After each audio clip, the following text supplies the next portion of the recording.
ubundi byo kwakira abimukira bava muri USA baza mu Rwanda bizungukira iki gihugu cy'u Rwanda? Nk'uko mwese murabizi neza ko u Rwanda ruri gusinyana amasezerano na USA yo kuba rwakakira abimukira bava muri Amerika binjiye mu buryo butemewe n'amategeko bakaba babazana mu Rwanda. Ibi ndakeka ko mwese mubizi.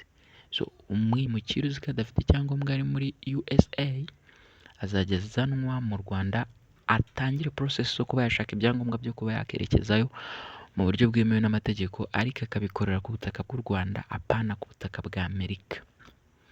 Ibi ngibi murabyumva. Hanyuma u Rwanda wakibaza uti ruzungukira, u Rwanda ruzahabwa amafaranga yo kuba rwakita kuri abo bantu ndetse n'ibindi bintu byose bizabagendaho, hanyuma ruhabwe n'amafaranga wenda yakitwa nk'agatipu. Ariko ibi ngibi ushobora kwibaza uti ese bizamara iki?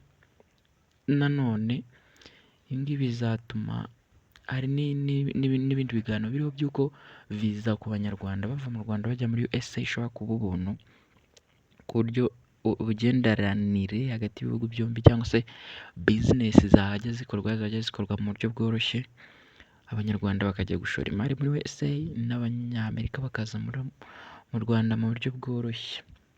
Ibi ngibi Amerika iri kubikora ititaye ko wenda abo bantu babimukira yabamara mu gihugu cyabo, ahubwo yo ikigamije ni ukuba yatera ubwoba n'abo ngabo bataraza bagitekereza kuba bajyayo, ndetse n'abariyo ku buryo bashobora kwicyura.